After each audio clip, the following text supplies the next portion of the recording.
Welcome to SBME Interfaces. Our goal with this show is to introduce you to the people that interface with biomedical engineering, from students and faculty to staff and industry, and everyone in between. BME is a broad field that encompasses so many different perspectives, journeys, skill sets, and backgrounds, and we are excited to share them all with you.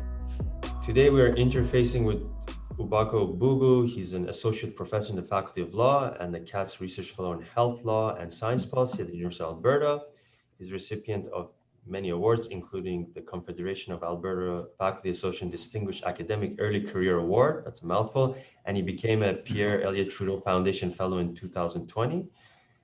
He holds a doctorate in law from University of Toronto, a master's of law from University of Alberta, and undergraduate degrees in law from University of Benin, Nigeria, and Nigerian Law School.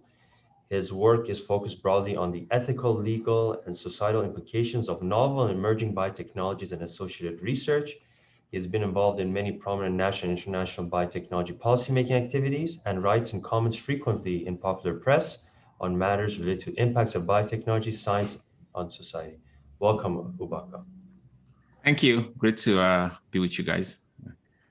So I'm really excited to speak with you. I have researched you a ton in preparing for this interview. So for me, one of the most interesting things is these last 14 months, they've exposed tons of broken systems, instability in systems across so many sectors and fields, and not to mention a lot of hard truths that everybody needs to be facing right now. So how has this impacted your work as an academic, as a lawyer, as an advocate? Much like everyone else, it's had a massive impact. And I think the biggest impact has been that it's shifted me and my work away from the things I normally do to focusing on how the pandemic affects health policy and healthcare in general. And I think it's very difficult at this time not to stay unconcerned about what's going on around us, especially for someone like me, given my interest and the field that I work in. It became absolutely critical for me to shift my work and how I disseminate that work towards helping keep the public informed about health policy matters. I also have a background in the history of vaccination. That's what I did for my PhD. Plus, I study emerging biotechnologies, and as you know, that's been critical in pandemic management in terms of the development of these vaccines.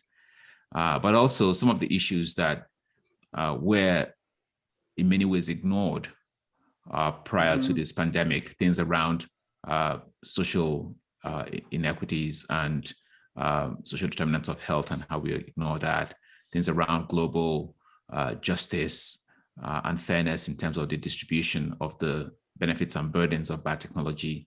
All of those things came to the fore in this pandemic. They became front and center in terms of how we think about who's bearing the burden of the pandemic, as well as who stands to benefit from the discoveries, especially the health biotechnology discoveries like vaccines that we now have to try to counter the pandemic. So on both sides, in terms of the benefits and the burdens, there's a ton of issues that have come up that fit right into my expertise. So it's a shift for me, but not a radical shift. These are issues that I've always been interested in. I would say it's more of an opportunity to then concentrate on just talking about those issues, but also helping the public and policymakers to some extent understand how to navigate these issues. Has there been any specific big takeaway for you in terms of those opportunities? Like you're like that right there. I think this is what we should focus on. How we keep making the same mistakes over and over again. Yeah. That's the big takeaway for me. And I think we're doomed to that kind of sort of cyclical failure when it comes to dealing with things like this. Pandemics are not new. Disease outbreaks on a global scale are certainly not a new event. And it is surprising to me that even with advancements in health technology, in healthcare, given the state of research today on all of these things and how technically advanced we are, we still seem to be making the same mistakes. Many of the problems that surfaced in this pandemic can be resolved by putting in place systems, structures, and policies to make sure they don't happen. In fact, the WHO, as you may know, commissioned an independent inquiry into how the pandemic was handled. That was chaired by the former president of Liberia. And they just released their report, and the conclusion was, we could have prevented this if we actually learn from our mistakes, if we learn from past pandemics, if we put processes in place, systems in place to prevent it. Things like, for example, having systems that monitor the likely outbreak of zoonotic diseases, having those systems in place in many of the hotspots where we know diseases come from would have been very helpful. But as you may have heard, the United States closed down one of those centers in China just before this happened. So I think that for me has been the big takeaway, just how we tend to not learn from our mistakes. The other big takeaway has been how governance is central to how we survive a crisis like this.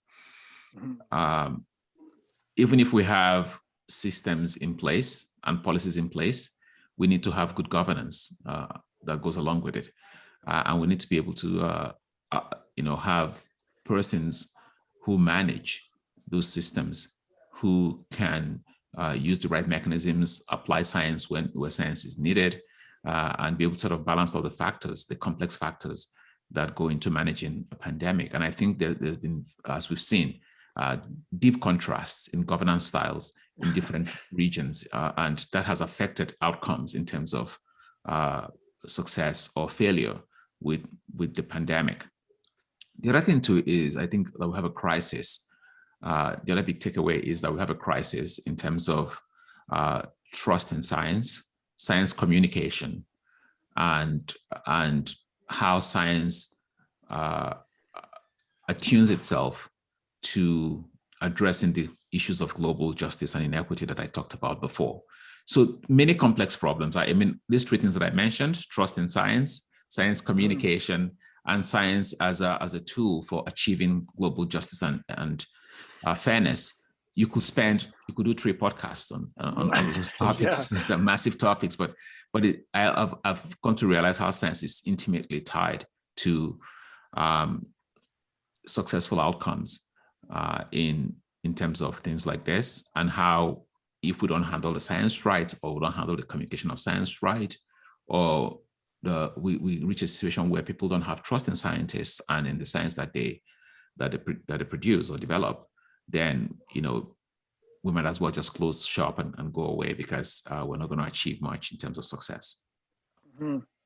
So taking a step back, Ubaka, and learning a little bit more your journey, what led you to pursue law and then to become an academic? Oh my, I don't know if I can still remember what led me to pursue law. I never wanted to become a lawyer, actually. I grew up in Nigeria, and the time to make a decision about what you want to be in life happened too early. As in Nigeria, you have to make that decision after high school, because law is a professional course, as everyone knows, but you go into law school directly from high school. You go into everything directly from high school. And I think I was 16 or 17 at the time, and certainly not a time when you should be making decisions about what you want to be in life. But I remember having a conversation with my dad where that question was asked, and I think I said something along the lines of, I want to study classics. I didn't even know what classics was at the time. It just sounded very cool.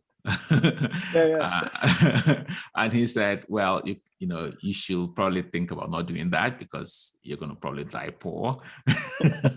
You should study classics, which is funny because he's an English / history teacher. He teaches high school. Awesome. I suppose he felt, I'm poor, you don't have to be poor. So it was then a choice between engineering or medicine or something. And I'm like, no, I'm not going to go for that. How about law? Law came up. I'm like, sure, let's go with law. So that's how I went to law school. I went to law school at 17 years of age. not entirely sure why I was there. And, you know, as you get, you know, involved in something, you start to pick up on the culture, the language, and then it starts to make sense to you. I have never really considered why I became anything. I think through life, I've just sort of gone from one thing to the other, just because, you know, that's what I now have skills for and I'm trained for. And I've never really stopped to ask myself that question, but that's how I became a lawyer. that's my journey to becoming a lawyer. There's no no grand plan or no, you know, when I was 5, I knew I was going to be a lawyer. It just happened by accident, really. And an academic, was that with academics. So after I became a lawyer, I was successful in law school, in academically successful. And I think when that happens, you sort of start to get the sense that might be one way to apply your skills. You know, if you actually understand the subject enough to be able to do well in the exams, I suppose you could teach it too. But that again was just a fact of growing up in a country where nothing is certain. It's difficult to get a law job in Nigeria. And after 2 years of trying, I finally landed a job. And when I started in a big law firm in Lagos, the major city in Nigeria. But it was a difficult job. It was the kind of thing where you had to wake up in the morning, like around 5 a.m. to get ready for work. And then you have to navigate traffic, get to work at about 9 o'clock and be there till like 10 p.m. And, you know, it wasn't all the glamorous stuff you see on TV about law wasn't really manifesting in my life. So at some point, I just thought to myself, well, I have the credentials for it. I can actually convincingly say to someone I want to be an academic based on my undergraduate law degree. And so I just decided to make the move. Again, it wasn't something that, you know, was ordained. It was just frustrations from the job I was in. So I decided to apply to a law school in Nigeria. They accepted me for the job, which is a very difficult thing to get in Nigeria. It's in anywhere in the world, it's difficult to get an academic job. I got an academic job there. That didn't turn out to be as exciting as I thought it was, even though it was less stressful than being a lawyer. And then I thought maybe I could get a master's degree. And so I applied to the University of Alberta and other universities, even UBC gave me admission at the time. But a friend I had told me that Edmonton was warmer than Vancouver. That person lied to you. Yeah, I don't know if either the person was ignorant or it was a practical joke of some kind, but I somehow ended up in Edmonton for a master's degree, after which I met Tim Caulfield and started working with Tim Caulfield, and then thought I would get a PhD, and that's how I am now an academic. I like that thread though, just kind of going with it. So what really gets me interested too is from all of this, like the legal philosophy and health law and all this stuff. Now you're deeply involved in national and international biotechnology policymaking activities. Can you tell us about that process and like what it entails? Sure. So I did my master's in legal philosophy, actually. At the time I did my master's, I don't have any science background. I don't have a background in health. I actually didn't know there was a thing called health law when I did that. After I finished my master's degree, I interviewed for a job at the University of Alberta Law School to teach legal research and writing. And I didn't get it. But someone on the committee felt aggrieved by that. The person felt I was the best candidate and wasn't happy that I didn't get it. So that person took my CV and gave it to Timothy Caulfield, who I'm sure a lot of people know. He's very popular. So I met with Timothy Caulfield, and we had like a 10-minute chat, and we just hit it off. I think we talked about the Beatles. We had like a debate about the Beatles or the Beach Boys, who was better. And he said, okay, sure, come work for me. And he had a grant at the time that was a stem cell network grant to look at ethical, legal, and social issues around stem cell research. And that was my first foray into the world of health law and science policy, working on that grant. But I became really intrigued by it.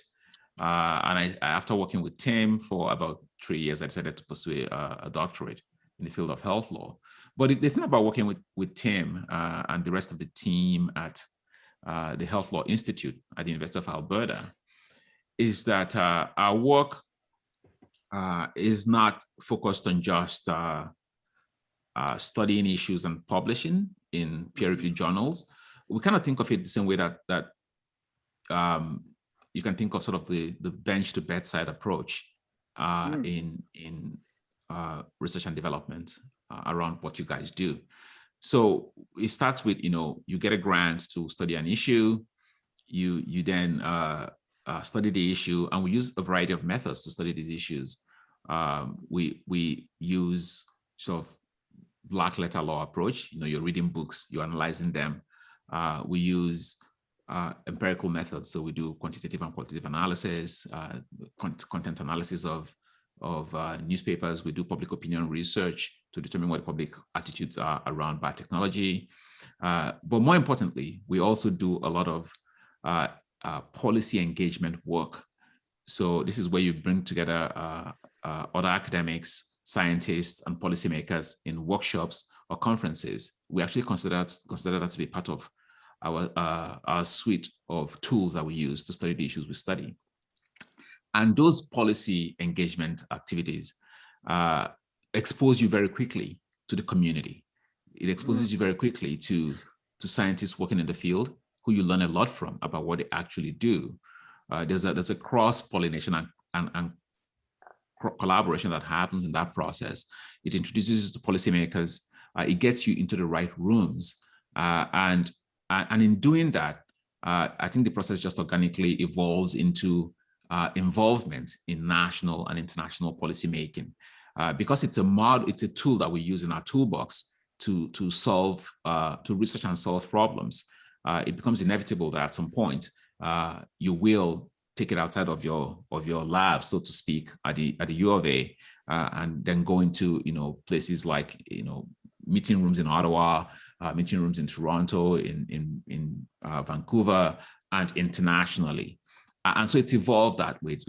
It's always been part of what we do, and it's always it's always featured very strongly in our work. Many of my papers are papers that flow from those kinds of activities, and so I don't see it as something I necessarily do separately from my work. It's one of the tools that I use in my work, and one of the tools that we use at the Health Law Institute. And I owe all of that really to Tim Caulfield's approach to scholarship. The other piece I haven't mentioned is, we also do a ton of dissemination and translation work, where we do things like philosophers' cafes to engage the public.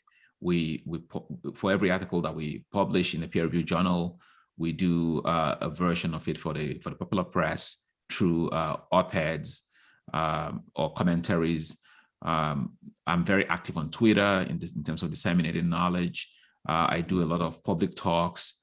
I've been at UBC talking to scientists and to trainees about the stuff that we do.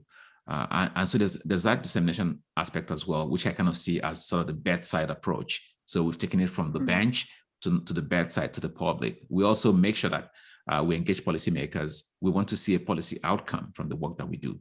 So there's this 360 approach that involves all of these elements that inevitably gets you into the kinds of rooms that you described as international and national policymaking activities. It's a very nice way of putting it. It makes it much clearer. So it's the bench to bed analogy for the scientists and whatnot. Right. Yeah. So teaching is part of your mandate as an academic. What's one course you really enjoy teaching and why? Oh, wow. So I teach a number of courses, including courses that are deemed sort of service courses. So courses you have to teach necessarily as an academic. But then some courses that I created. And I think I enjoy the ones that I created more, obviously, because I created them. I teach a course called jurisprudence, which is legal theory, but with a focus on law and science. And the focus of the class is on how law and science, as two very powerful institutions in society, how they interact, how they collaborate, and how they contest for authority, for societal authority. when they interact and engage with one another. It's a course where I teach things like how do you do classification in law versus how you do classification in science. How does law respond to novel and cutting edge technologies that raise societal issues or social issues or ethical and moral issues. I teach things around what do we do with questions of dystopia created by science. We look at things like genome editing and the implications of that, assisted reproduction and implications of that. We talk about the science of the future and the science of the past. What can we learn from the science of the past, and what does that tell us about how the institution of science functions, and does the way it functions have anything in common with the way law functions as an institution? One of the things I talk about in the class is about how science is forward-looking and based on the idea of revision. It revises itself, and a mistake in science is not necessarily fatal. Somebody found out about a mistake and they can fix it by doing studies to make sure that they verify what's gone on and making sure that studies can be replicated and things like that. And the law often is backward looking. Just generally speaking, it tends to look back. There's something we call precedent in law, which is the idea that if it's been decided before, you just simply ask what was there before. Even though that in many ways is an overgeneralization, because the law also, at least in Canada, the metaphor we use is that the law is a living tree, and it's always growing and getting new branches and new flowers and new roots and all of that stuff. So this interaction between the two institutions, trying to define how they are and how they work with one another, I have to say it's my favorite course to teach, just because it's central to what I do. It's a course where what we do is think through the problems. I invite the students to think with me through the problems and issues and this engagement. The students also get to do fun things like, we watch, sometimes we watch a video, so we watch Gattaca, for example, and comment on the implications of Gattaca, or watch, I forget this, Black Mirror on Netflix. Yeah, we watch episodes of Black Mirror and we talk about it as well. But the students also get an opportunity to write essays and reflections on their own thinking about how these two institutions collaborate or contest for authority. So it's by far my favorite course to teach, because it's very it relates to what I do, and it is a course that I own, and I can revise and introduce new topics. I quite enjoy teaching it. But I like teaching. I enjoy teaching every course that I teach, but that one has to be my favorite if I have to pick one. I would even take that course. That sounds yeah, it's interesting. Yeah. You spoke about the communication side of science, and it's something that's deeply important to me. That's sort of my side of stuff. I think you're really active on Twitter. What makes me curious about this though is when you bring all those elements together, like the policymakers and into these workshops, how do you find the sort of uptake from the policy side of things? Like, do you find that they're like deeply interested in it? Do you find that they're taking it on board? Like, how is that process? Yeah, I have to say it's one of the best things about the work that we do. The community is always very engaged and always attentive to this multidisciplinary, multi-institutional context that we find ourselves in these workshops. People actually come in there with a willingness to do three things, I think. The first is listen. The second is communicate in a language everyone can understand. And the third is to take something away from it and turn it into action. I have found that, whether it's scientists or it's policymakers or it's us, ethicists and lawyers, those are the terms of engagement. And it has worked very effectively each time we've used it. We've even managed to get, policymakers sometimes to co-author papers where we take a stance on something or we provide recommendations, even though by the nature of their work, they tend not to want to do that. But sometimes you see them saying, this is good stuff. This is stuff we think we can put our names on and we can get behind, or we at a minimum want to be acknowledged as having participated in the process. These workshops that we've done have led to numerous sort of policy recommendations that I've had some uptake. I can go into examples now, but we've had some success with policymakers taking this back and saying, now here's the policy perspective based on what we've heard, right? It may not be what we recommend, but at least they've considered what we recommended in reaching their own decision as to what the policy should be.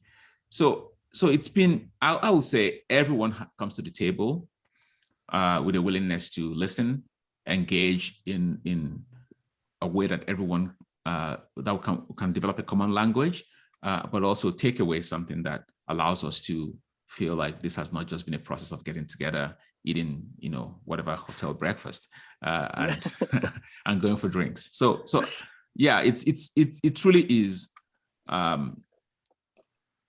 for me, a really great experience and a great way of doing work. I don't know that I could work in any other field where that is not part of the deal. And I know a lot of academics who don't do that. And I really think it's a piece that we as academics should always consider. What is the uptake for our work and how can we engage those who can make it happen? Mm-hmm. So I'll ask one more heavy-hitting question before we do a couple light ones, because Sure. almost at time. So putting sort of the lens of the School of Biomedical Engineering, we're relatively new, approaching 4 years. It's a very multidisciplinary, multifaceted field. So with your lens of what you do, what do you think some of the challenges we may face as we train the next generation of biomedical engineers and trying to push innovation coming to the Canadian, let's say, ecosystem? Whew, that's a tough one. But I've thought about this a lot, actually. Just difficult to answer it in a few words. So I think the biggest challenge is that we're not training scientists yet in a truly multidisciplinary environment. And we're not training them for the challenges of the future. I'll explain very quickly. So on the first thing, we're not training them in a truly multidisciplinary environment. It is still the case that there's a heavy focus on the science side in many of these institutions like yours. There's still heavy focus on the science side. There's no true sort of multidisciplinary environment where you have scientists working alongside clinicians and ethicists and regulators. There's no sort of world lab. It is still very much a science lab. And I think it's important that we do create a kind of world lab environment. The scientist of the future is going to have to grapple, especially if you're working in health biotechnology, you're going to have to grapple with things that are far beyond your expertise and far beyond the work that you do. And those things are front and center. You might not be able to get a grant because you're unable to show an economic analysis of what that's going to lead to in the future. You might not be able to get a grant because you're unable to show the ethical implications of your work. You may not be able to sort of understand how to communicate your work or to move it from the basic research stage to the preclinical to the clinical stage. You may not even know what at all the regulations say about any of that stuff until you actually confront it. And I don't think that that's okay. I think every scientist should have some training in all of these aspects. And the only way to do that is to actually create labs that are truly world labs that represent the real world out there of what the scientists will face. The second part is I don't think we're preparing scientists for what I see as a future that's global and not national or not focused on the problems of high income economies. Much of the cutting edge science that is being done in the world today is done in high income economies. But many of the problems that need to be solved are in low and middle income countries. And so you then find a situation where scientists keep working on the same kinds of things that just happen in high income. There's too many cancer studies, essentially is what I'm saying. And I think that's a problem because the world of the future, as we've seen with this pandemic, is very global. The problems are going to be global. if you solve them in one part of the world and you don't solve them in another, it's just a ticking time bomb. It's coming to you eventually. But then there's the justice and fairness implications. What does it really say about us that we keep solving? We keep developing the developed nations, and we're doing nothing really about how to take science to both to low and middle income countries and to improve lives in low and middle income countries. So I think we need to do something about it. And so I think the labs that we have in high income economies in places like Vancouver and Alberta should be labs that account for the global distribution of disease and the global distribution of access to science and its benefits. Sure, how you achieve that is a different question, but that's... You need to flip the mindset of impact is not monetary impact, it's lives that you impact. Right. You can do that, we'll go along. Okay, so you said that the key decisions that you had to make back when you were in Nigeria were when you were 17 years old. Normally we ask, what would you tell your 20-year-old self? So I'm going to ask, what would you tell your 17-year-old self?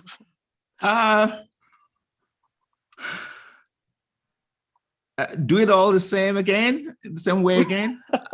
Actually, I'm very happy with the way my life turned out. It was difficult in parts. But I'll just say, you know what? Just stay on the same path. The one thing I wish I got to sooner is my sort of 40-year-old consciousness. Because there are many things on the way to growing up that you pick up that are not you.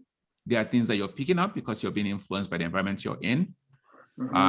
I wish I was, for example, I wish I was less religious sooner. I'm an atheist. I wish I became an atheist sooner. I wish I got to the realization that you can't think about societal welfare from an individual perspective sooner. I wish I got to the realization that the best way to make policy is to think about people on the margins and not those who already have sooner. I wish I gained the voice sooner. I wish the opportunity to challenge systems came sooner. So it's a matter of, it's a temporal thing. It's a time thing, but I want it to stay the same. I just wish I got to it sooner because life is finite, right? And there's so much change that needs to happen. And now I'm facing change when, I'm also facing, 2 kids who are learning online. And, I can't be on the streets campaigning for things as much as I want to, because I have to deal with life as it happens, driving children to things and, worrying about the mortgage and all whatnot. I wish I had in my 20s, I wish I had those realizations early enough to be able to really exhaust myself in every way I can with trying to bring change to the world and not be doing it at a time when, I literally have to feed mouth and not mine and care about, other people who are part of my family. So that would be the only thing. But otherwise, I think it's a life that's been, for me, more decent than most people ever have. So I'll live it the same way again. It's funny, regardless of how quickly or how long it took you to get here, we're glad that you're here. Oh, thank you. That's very sweet. You are making an impact, and more voices like that make more change. Yeah. Thank you. I appreciate that. One more quick question then. So we can do quickly 2 parts if we have the time with you. Are there any initiatives or particular projects that you're overseeing right now that you're really excited about and you think we should get excited about too? And then last but not least, where can people find you online? Okay, so you can find me online on Twitter. That's the only social media that I have. I'm at Ubaka Ogbogu, so that's my name, my names. In terms of initiatives, I have 2. The first is I am involved in, or I'm essentially came up with this program to get racialized law students hired into internships and what we'll call articling jobs in law. Law schools tend to do very poorly on placing racialized students. This was something I was always aware of, but they're also very bad at collecting statistics, so you don't actually know what the numbers are. But in this sort of period of reckoning that we're having, racial reckoning that we're having, students have reached out to me and they're more sort of forthcoming about what issues they're facing. And I've come up with a program that I hope will be successful. I'm trying to sort of get the Law Society of Alberta and my faculty to support it. If that works, I'll be really, really excited. And I think you guys should be excited about it too, because it's about increasing diversity in the legal profession, which I think is good for everyone. The second one is something I've been thinking about, a way of, I want to work on this project, and my sabbatical is coming up in July. And one of the projects that I have in mind is a project to catalog biotechnology policies and programs in sub-Saharan Africa, and if possible, Africa generally, just to get a sense of who's working on what are they working on, what are the policies on the ground. If you were to sort of develop a biotechnology industry, a massive one, similar to the one you have in high-income economies, what are the countries to think about, and what kind of policies do they have in place to enable all the aspects from bench to bedside, all the aspects of biotechnology research and development. So I'm very excited about that. I was hoping that I'll be able to sort of travel and situate myself somewhere in Africa, where I can, maybe have better access to that kind of information. But we'll see what happens. What I think I might be able to do during the sabbatical is to actually get it off the ground, but we'll see how far it gets. And I'm really excited about that as well. You're a busy man. That's an understatement. We're very thankful that you took the time with us, Ubaka. I've been following you closely. I've met you a few years back, and it's always a pleasure. And hopefully, we can see more of you. And again, good luck with everything. Thank you. I'm sure I'll see more of you guys. I'm sure I'll be in Vancouver at some point when we can travel again. But this has been great. Thank you, guys. Thank you.